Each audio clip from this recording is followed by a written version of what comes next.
when it's on the page, and you have guys like Kurt Russell and Bill Paxton and Val Kilmer. The cast in that film alone, all of them, and a lot of them are gone today.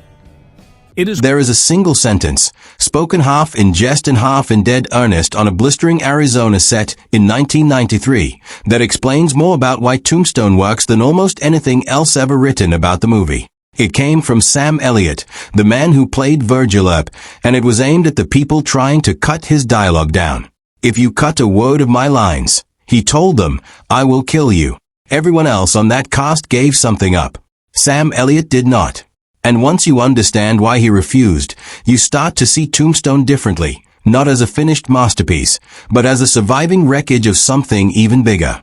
To understand what Elliott was protecting, you have to go back to how close this movie came to never existing in a usable form at all. By the early 1990s, the Western had been culturally dead for years. Then a screenwriter named Kevin Jarre, fresh off the success of the Civil War drama Glory, wrote a script about Wyatt Earp and the OK Corral that was so rich in period detail and character work that it pulled together one of the most stacked casts of the decade. Kurt Russell as Wyatt, Val Kilmer as Doc Holliday, Sam Elliott as Virgil, Bill Paxton as Morgan, Michael Biehn, Powers Booth, Dana Delaney, and even Charlton Heston in a supporting role, with Robert Mitchum narrating. Jarre was not simply the writer.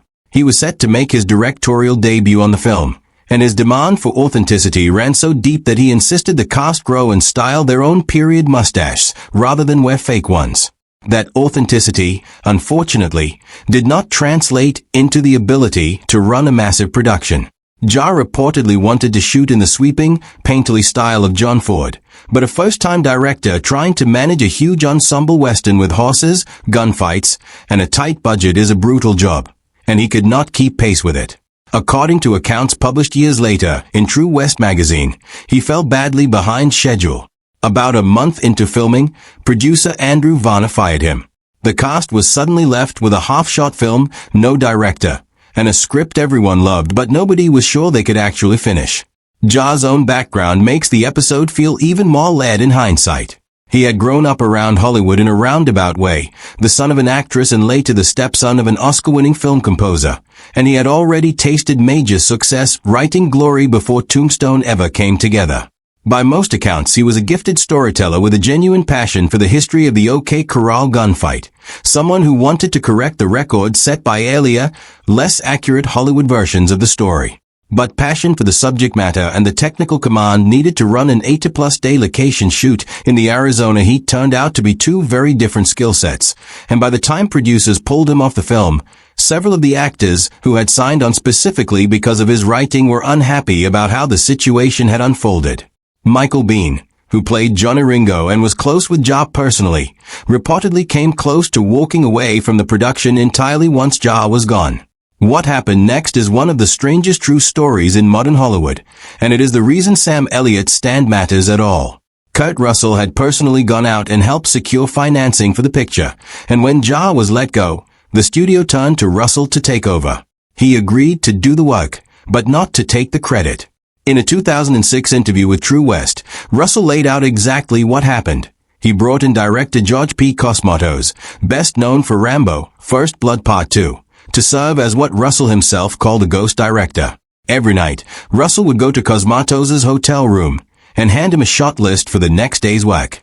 Cosmatos would then step onto the set and direct exactly what Russell had planned. Russell has said he told Cosmatos that as long as Cosmatos was alive, he would never speak publicly about the arrangement, and he kept that promise. Cosmatos died in 2005. Only in 2006, once that promise no longer applied, did Russell finally tell the full story on the record, describing it as some of the hardest work of his life. Val Kilmer later backed up much of this account in his own public writing, describing how he watched Russell sacrifice his own energy and screen time to hold the production together, though Kilmer stopped short of saying Russell did every bit of the physical directing himself.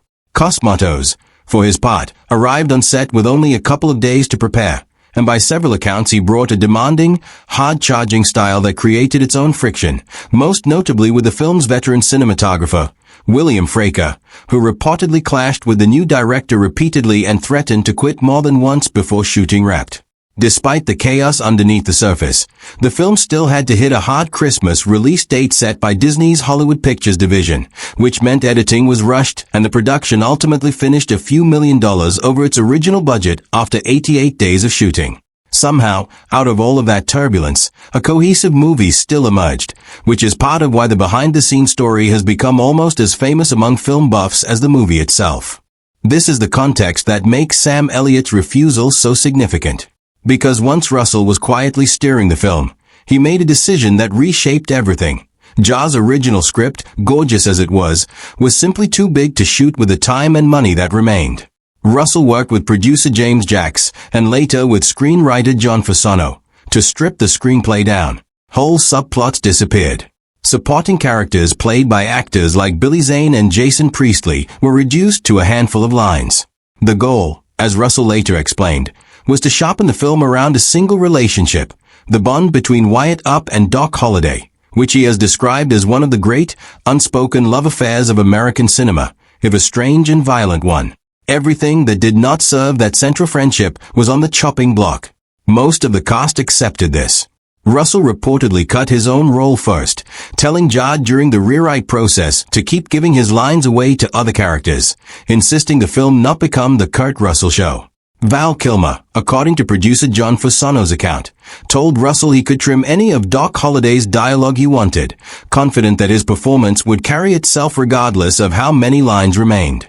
Character actors like Powers Booth and Bill Paxton reportedly gave up screen time without complaint, working through brutal desert heat to keep the production moving.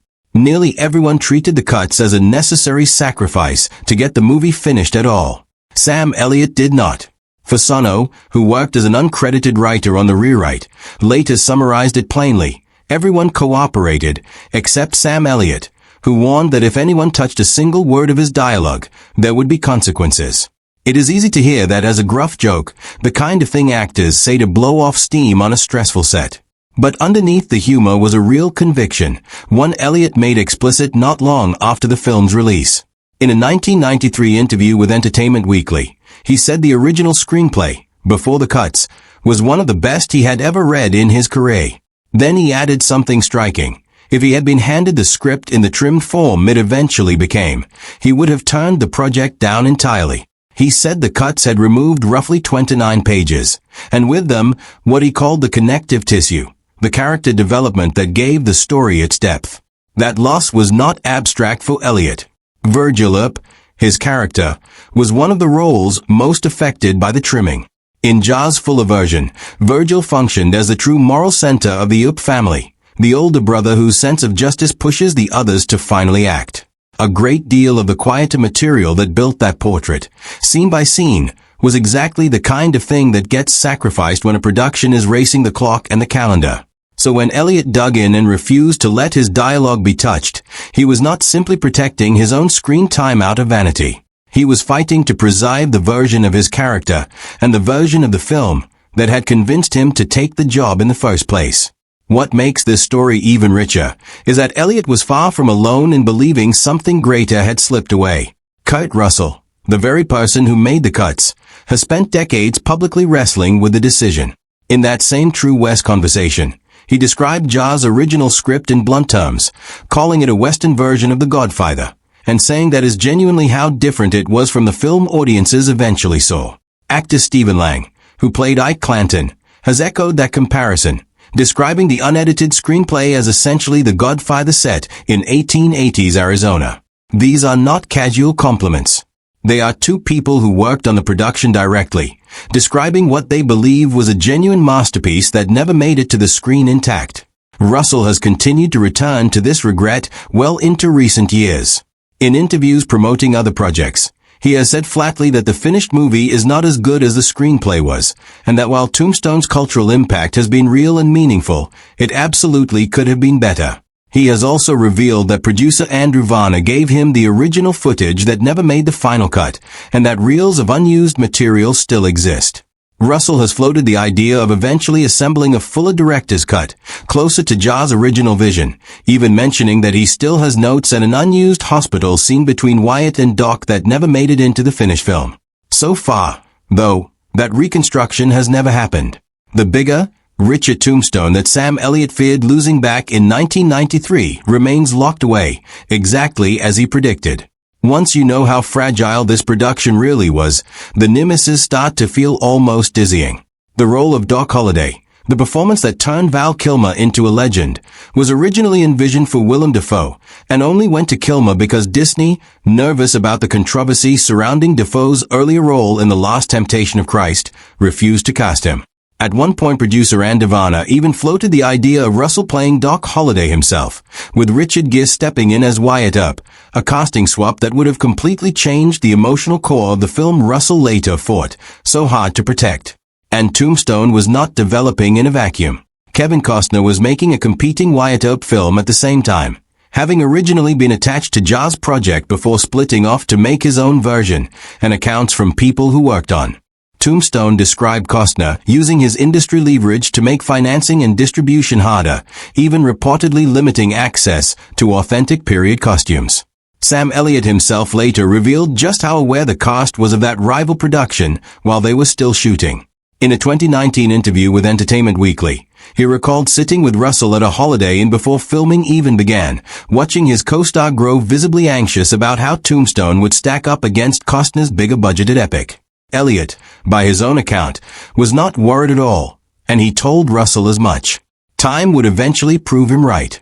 Despite all of that competitive pressure, Tombstone opened at Christmas in 1993 and became one of the highest-grossing westerns of the modern era, while Costner's rival film opened 6 months later to a much cooler reception and softer ticket sales, widely seen by critics as bloated and slow by comparison. And that outcome sits at the center of the story's real irony. The very cuts that devastated Sam Elliott, the trimming he believed gutted the film's soul, are very plausibly part of what made Tombstone connect with audiences the way it did. Russell's instinct to focus everything on the electric, doomed friendship between Wyatt and Doc gave the movie a propulsive, quotable, rewatchable energy that a 3-hour sprawling epic might never have achieved, especially given the brutal time and budget constraints the production was actually working under. So who was right? The star secretly steering the ship towards something leaner, or the actor refusing to let a single word go? The honest answer is that they both were, in different ways. The Tombstone audiences fell in love with his tight, propulsive, and endlessly quotable, a film that never once lets you check your watch, and that is largely a product of Russell's ruthless editorial instincts. But the fuller, slower, more textured film that Sam Elliott read and fell in love with before the cuts, the one that both Russell and Stephen Lang have compared to The Godfather, may genuinely have been something even greater, and it is gone, or at least sitting unassembled somewhere in a vault, unless Russell ever decides to revisit those old reels. It is worth pausing on just how unusual that level of devotion was, even among a cast already famous for their commitment to the material. Growing real, period-accurate mustache was not a small ask for working actors used to the flexibility of prosthetics, and yet the cast largely embraced it as a point of pride, a physical symbol of how seriously they took Jaws' original vision, even after he was gone from the production. That same spirit shows up again and again in the interviews cast members have given over the following decades. Actors talk about the heat, the exhaustion, the 4 hours of sleep a night that Russell has described enduring, and yet almost every account circles back to the same underlying loyalty, a shared belief that they were part of something worth protecting, even while it was falling apart around them in real time. Sam Elliott's refusal to give up his dialogue was simply the most visible, most quotable expression of an instinct that ran through nearly the entire cast, even if he was the only one willing to draw a hard line over it. Sam Elliott did not just play Virgil Earp with quiet authority. He was the one person on that set who looked at what was being cut away and refused to let it go without a fight. He held onto his lines, and in doing so, he preserved a piece of what Kevin Jarre had originally built, even as the rest of the film was reshaped around him. Every quotable line that made it into the final cut survived a production that very nearly did not survive itself.